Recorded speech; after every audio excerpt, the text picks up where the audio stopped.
The cardboard box on my front porch arrived on a wet Tuesday morning, wrapped in heavy brown paper and smelling of industrial formaldehyde. I was 66 years old. I lived a quiet, solitary life on a 3-acre plot in rural Oregon, raising my 14-year-old granddaughter, Clara, after my daughter passed away. I cut the tape with a pocket knife and pulled back the flaps. Inside lay a cracked brown leather jacket, the exact jacket I had buried in a sealed plastic bin beneath the floorboards of an abandoned barn in 1983. Tucked inside the front pocket was a sharp Polaroid photograph. It showed Clara stepping off her school bus at 4 o'clock yesterday afternoon. On the back, written in thick, black permanent marker, was a single sentence. "Time to pay for your brother's sins, Richard. $250,000 in cash by Friday, where the prosecutor gets the 1983 hit-and-run file." My hands shook so violently the Polaroid fluttered to the porch floor. I hadn't worn that leather jacket in 43 years. In the autumn of 1983, when I was 22, my younger brother Mark came running into my garage sobbing, his hands covered in oil and blood. He had hit a pedestrian on Highway 9 near the old logging bridge and panicked, driving off into the night. To save Mark from a 20-year prison sentence that would have shattered his life, I helped him strip the dented bumper off his Ford truck, hid the vehicle in a sinkhole deep in the woods, and buried my blood-stained jacket. I swore I would take that secret to my grave. Mark had died 5 years ago from cancer. My wife had passed away long before that. I was the only person left alive who knew where that jacket was buried. Or so I thought. If you want to hear more raw, emotional confessions from people who survived their family's deepest betrayals, take just 5 seconds to subscribe to the channel. Your support helps us keep telling these true stories.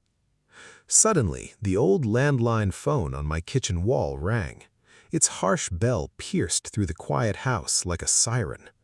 I walked into the kitchen with cold dread in my chest and lifted the receiver to my ear. "Hello?" A voice spoke through a metallic voice changer, cold and robotic. "Check the mail slot, Richard.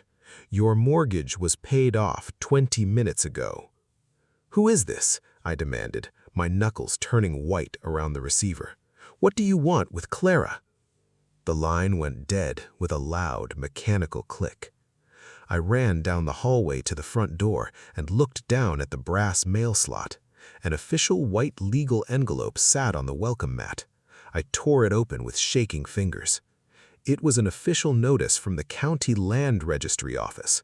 My entire $300,000 property mortgage had been bought out in full by an entity called Cascade Timber Holdings, LLC. Attached to the notice was an eviction notice demanding I vacate the property within 7 days for breach of title trust. My head spun. I had spent 20 years paying off this house. It was the only asset I had left to pass down to Clara. How could a private company buy out my private mortgage without my signature? I ran into my study, opened my locked filing cabinet, and reached for the original property deed I had signed with my late brother back in 1995. The lock on the bottom drawer was completely broken. The blue binder containing my deed was gone. In its place sat an old cassette tape, its clear plastic case scratched and yellowed with age. Stenciled across the front in faded label tape was a date, October 12, 1983. My heart hammered against my ribs. October 12, 1983 was the exact night of the accident on Highway 9. I grabbed my dusty cassette player from the top shelf, popped the tape inside, and pressed play. The tape hissed with heavy background static. Then my 22-year-old voice filled the quiet room, sounding breathless and terrified. "We can't go to the police, Mark. The bumper is ruined. We have to hide the truck before morning." Then came Mark's hysterical weeping. but right beneath Mark's cries, a second voice whispered softly in the background, a cool, steady female voice that made my knees turn to jelly. "Make sure you keep his jacket, Mark. We might need it if he ever changes his mind." It was my late wife's voice. I collapsed into my desk chair, clutching the cassette player to my chest. My wife, Evelyn, had died 12 years ago.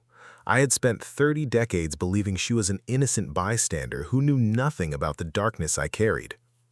She had been in the room the night Mark came home. She had sat beside me on the bed while I wiped the sweat from my forehead, holding my hand and calling me a heroic brother for protecting Mark. It was all a lie. Evelyn had known. She had helped Mark keep a weapon against me from the very beginning. Before I could even process the crushing weight of that realization, heavy boots stomped up my porch steps. 3 hard knocks rattled the front door glass. I shoved the cassette tape into my coat pocket, opened the drawer to grab my pocket knife, and walked to the front door. Standing on the porch was Deputy Miller, a 40-year-old officer from the county sheriff's department whom I had known since he was a kid playing Little League baseball with my nephew. "Morning, Richard," Deputy Miller said, his hands resting casually on his utility belt. "Sorry to bother you on a rainy day." "Deputy," I said, forcing my voice to sound smooth. "What can I do for you?" "Got an anonymous tip called into the county station 2 hours ago," Miller said, looking past my shoulder into the hallway. "Someone claimed there was an unregistered vintage Ford pickup truck submerged in the old quarry pond behind your property line. They said it matches the description from an unsolved hit-and-run cold case from 40 years ago." My pulse hammered in my ears like a drum. "That quarry has been sealed off with chain-link fencing since 1990, Deputy. Nobody's been back there in decades." "Well, whoever called in knew the exact GPS coordinates," Miller said, handing me a slip of paper. "We're bringing a dive team out tomorrow morning at 8. I just wanted to make sure you were aware before the heavy trucks start rolling through your gravel driveway." He turned and walked back to his patrol car. As he pulled away, I glanced down at the slip of paper he had handed me. Written under the GPS coordinates in fresh blue ink was a tiny note. "The clock is ticking, Richard. $250,000 by midnight, or the dive team finds the registration card in the glove box." The blackmailer wasn't waiting until Friday. They were squeezing the trap shut right now. I knew who held the registration card to that 1983 Ford truck. It wasn't Mark, and it wasn't me.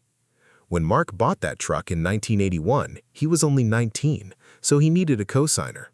My late wife's younger brother, Stephen, had signed the loan documents with him. Stephen was still alive.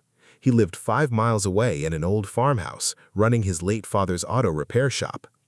I grabbed my truck keys, pulled my coat tight against the cold Oregon rain, and drove straight to Mark's old woodworking shop at the edge of my property line. I hadn't stepped inside since Mark's funeral 5 years ago. The rusted padlock on the workshop door snapped easily under my iron crowbar. Inside, the air smelled thick with sawdust, damp earth, and motor oil.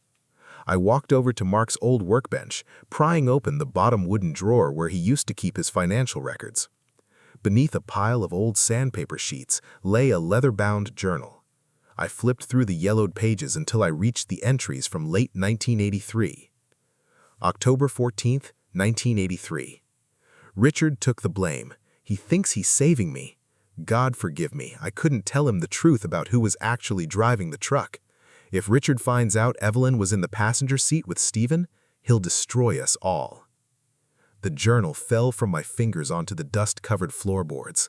My vision blurred. The world around me seemed to shatter into 1,000 jagged pieces.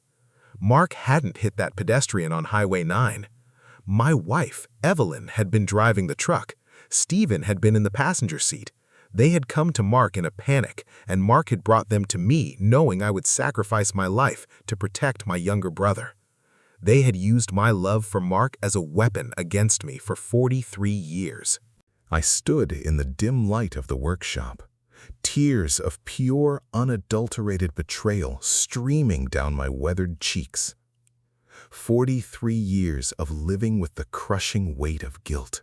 43 years of believing I was a man who had covered up a crime to save my brother's future.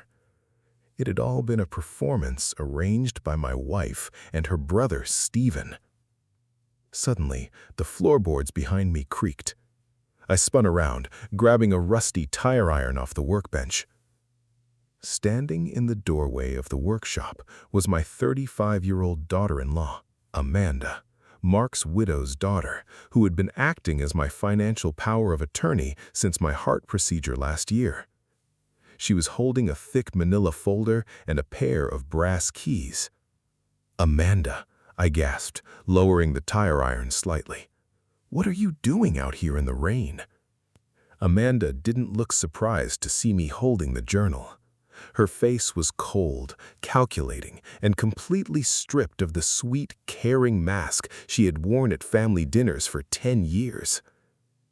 "I wondered how long it would take you to look in Mark's drawer, Richard," Amanda said smoothly, stepping into the workshop and closing the heavy door behind her.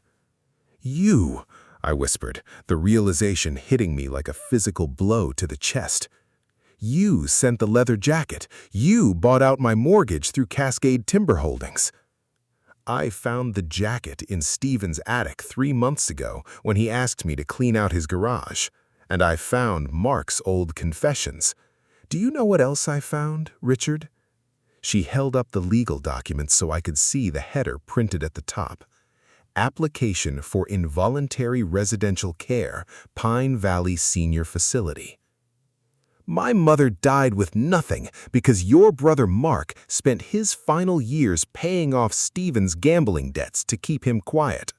Your family destroyed my life. You sat on $300,000 worth of timberland while my mother worked 2 jobs until her heart gave out. "I didn't know, Amanda," I shouted, stepping toward her. "I swear to God, I thought I was protecting Mark." "It doesn't matter what you thought, Amanda," Amanda screamed, pulling a sleek tablet out of her bag. "I have your financial power of attorney. I submitted the medical evaluation papers to the county court this morning. By noon tomorrow, a judge will sign the guardianship order declaring you mentally unfit due to late-stage trauma dementia." "You can't do this," I said, my voice shaking with rage. "Clara lives with me. She needs me." "Clara will go to a state boarding facility until she turns 18, and this land will be clear-cut by Cascade Timber Holdings. The $250,000 from the timber sale will cover my mother's estate debts." She pulled a heavy brass padlock out of her pocket and pointed toward the back room of the workshop. "You're going to stay right here until the transport van arrives from Pine Valley tomorrow morning, Richard," Amanda said, pulling a small stun gun out of her coat pocket and flicking the switch. The blue electric arc crackled loudly in the damp air. "Move to the back room, now." I looked at the stun gun in her hand, then down at the tire iron in my grip. I was 66 years old. My body was worn down by decades of hard labor, but inside my chest, the quiet guilt that had paralyzed me for 40 years suddenly vanished. I didn't have to carry their lies anymore. "No," I said softly. Amanda frowned, her brow furrowing in confusion. "What did you say?" "I said no, Amanda," I said, stepping right into the blue arc of the stun gun. The electric shock surged through my arm, sending a blinding flash of pain through my chest. But I didn't fall. I swung my left arm forward, knocking the stun gun from Amanda's grip. It clattered across the floorboards and fell down through a gap in the floor into the muddy crawl space below. Amanda gasped, stumbling backward toward the door. "You crazy old man! The police already have the quarry coordinates. You'll go to prison for the rest of your life." "Then I'll go to prison," I said, my voice dead calm, "because the truth is finally coming out." Amanda turned and ran out into the pouring rain, her tires spinning in the mud as her car sped down my driveway. I didn't run after her. I walked out of the workshop, feeling the cold rain fall against my face. For 43 years, I had been running from a ghost. I had let my wife, my brother-in-law, and my guilt dictate every choice I made. I walked into my house, wiped the mud off my boots, and sat down at my kitchen table. I picked up the landline receiver and dialed the direct line to the county sheriff's department. "Sheriff's office, Deputy Miller speaking." "Miller," I said, looking out the window at the rain falling over my timberland. "This is Richard Vance. Cancel the dive team for tomorrow morning." There was a long pause on the other end of the line. "Richard? What are you talking about?" "I'm sitting in my kitchen with the 1983 hit-and-run file, my late wife's audio recording, and Mark's journal," I said, my voice steady and clear. "Come over with a court reporter, Miller. I'm ready to make a full confession." Part 8. The Police Station. An hour later, I sat in a small, dimly lit interrogation room at the county sheriff's station. Deputy Miller sat across from me, a legal pad open on the table between us. 2 state troopers stood by the door listening in quiet shock as I laid out every single detail of October 12, 1983. I showed them the preserved leather jacket, the cassette tape, Mark's journal, and the fraudulent land registry documents Amanda had filed using her power of attorney. "Richard," Deputy Miller said, laying his pen down on the notepad, "you realize that by coming forward with this, you are admitting to being an accessory after the fact for a fatal hit-and-run." "I know," I said, holding out my hands. "Put the cuffs on me if you have to, Miller, but check the registration card in that Ford truck first. Check Stephen's signatures on the 1983 loan documents, and arrest Amanda for corporate fraud and elder exploitation." The investigation moved with terrifying speed over the next 48 hours. State police investigators raided Stephen's auto shop, finding original vehicle repair logs from October 1983 showing that he and Evelyn had replaced the truck's shattered headlight 2 hours after the accident. Stephen was arrested at his home, charged with obstruction of justice, perjury, and conspiracy to commit hit-and-run. Amanda was taken into custody at her apartment in town. Her fraudulent application for my involuntary commitment was permanently thrown out by the county judge, and her power of attorney was revoked. Cascade Timber Holdings LLC was dissolved under state anti-fraud statutes, and the full title to my house and land was restored to my name. Because 43 years had passed, and I was an unwitting accessory who had been systematically manipulated by the true perpetrators, the district attorney offered a deferred prosecution agreement. I was sentenced to 200 hours of community service and 2 years of probation. I didn't go to prison. I walked out of the courthouse a free man. 6 months later, the Oregon spring sun broke through the gray winter clouds, warming the green grass of my front yard. The old Ford truck had been pulled from the quarry pond and crushed for scrap metal. The 1983 case was officially closed, the victim's living relatives finally receiving the full, unvarnished truth after 40 decades of unanswered questions.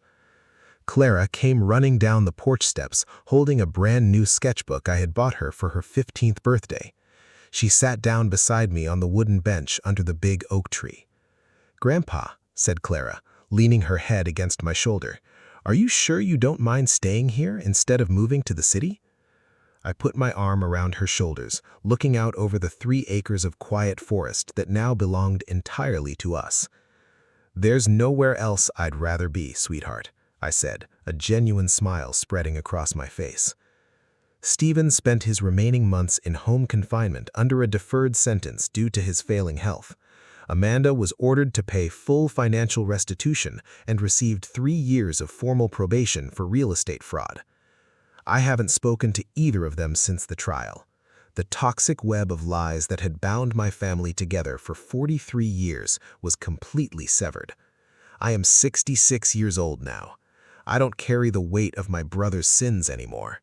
I don't carry the memory of a lie.